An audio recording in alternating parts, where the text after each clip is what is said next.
एक समय की बात है, एक छोटे से गांव में हरिराम नाम का एक किसान रहता था। हरिराम बहुत ईमानदार और मेहनती इंसान था। वह दूसरों की मदद करने के लिए हमेशा तैयार रहता और कभी किसी का बुरा नहीं सोचता था। उसकी पत्नी गीता और 2 बच्चे राघव और नेहा भी उसी के जैसे सच्चे और सरल स्वभाव के थे। हरिराम के पास ज्यादा जमीन नहीं थी, बस थोड़ी सी जमीन थी जिस पर वह फसल उगाता था। उसे खेती का अच्छा ज्ञान था, इसलिए उसकी फसल हमेशा अच्छी होती थी। गांव के लोग उसकी ईमानदारी की तारीफ करते नहीं थकते थे। उसकी सादगी और सच्चाई के कारण लोग उसे बहुत मानते थे। एक बार की बात है, गांव में भारी सूखा पड़ गया। बारिश न होने के कारण खेती करना मुश्किल हो गया था। किसानों की फसलें सूखने लगीं और उन्हें चिंता सताने लगी कि अगर ऐसा ही रहा तो पूरे गांव में भुखमरी की नौबत आ जाएगी। कई किसानों ने अपनी जमीनें बेच दीं और कुछ ने कर्ज लेकर खेती करने की कोशिश की, लेकिन सूखे के कारण वे असफल रहे। हरिराम भी इसी समस्या का सामना कर रहा था।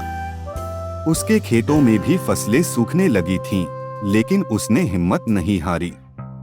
उसने सोचा, भगवान जो करेंगे अच्छा करेंगे। मैं अपने ईमान और मेहनत के रास्ते से कभी नहीं हटूंगा। उसने दिन रात मेहनत करके अपनी बची हुई फसल को बचाने की कोशिश की। वह गांव के तालाब से पानी भरकर अपने खेत में लाता और फसल को सींचता। इस बीच गांव के कुछ धनी व्यापारी आए जिन्होंने किसानों को उनकी जमीन सस्ते दामों में खरीदने का प्रस्ताव दिया। उन्होंने हरिराम से भी कहा, तुम्हारी जमीन अब कुछ खास पैदा नहीं करेगी, इसे बेच दो और हमारे साथ काम करो, हम तुम्हें अच्छा पैसा देंगे। लेकिन हरिराम ने साफ इनकार कर दिया। उसने कहा, जमीन मेरी माँ के समान है, मैं उसे बेचकर अपनी आत्मा को नहीं बेच सकता। चाहे जितनी भी मुसीबतें आएं, मैं अपनी जमीन और ईमानदारी का सौदा कभी नहीं करूंगा। व्यापारियों ने हरिराम को और अधिक पैसे का लालच दिया, लेकिन हरिराम अपने सिद्धांतों पर अडिग रहा। उसने कहा, मेहनत और ईमानदारी से कमाया गया 1 रुपया भी उस पैसे से कहीं ज्यादा कीमती है जो धोखे से कमाया गया हो।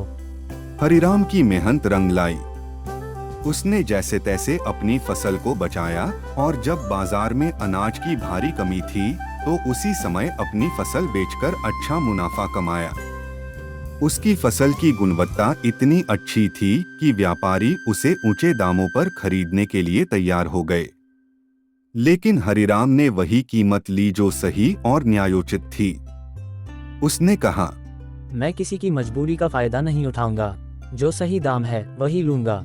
हरिराम की ईमानदारी की खबर दूर दूर तक फैल गई। गांव के लोग उसकी प्रशंसा करने लगे और दूसरे किसान भी उससे प्रेरित होने लगे। उन्होंने समझा कि सच्चाई और ईमानदारी से जीवन में कितनी भी मुश्किलें आएं, अगर आप डटे रहें तो अंत में जीत आपकी ही होगी। इसके बाद गांव में बारिश हुई, तालाब भर गए और किसानों के चेहरे पर फिर से खुशी लौट आई। हरिराम ने गांव के लोगों को सिखाया कि मेहनत, ईमानदारी और सच्चाई से जीवन में किसी भी कठिनाई का सामना किया जा सकता है। उसने अपनी कमाई का एक हिस्सा जरूरतमंद किसानों में बांटा और सबको अपने पैरों पर खड़ा होने में मदद की। हरिराम की कहानी हमें यह सिखाती है कि ईमानदारी और मेहनत से बढ़कर कुछ नहीं होता। चाहे हालात कितने भी कठिन क्यों न हो जाएं, अगर आपका इरादा मजबूत है और आप सच्चे दिल से मेहनत करते हैं तो आप जीवन की हर परीक्षा में सफल होंगे।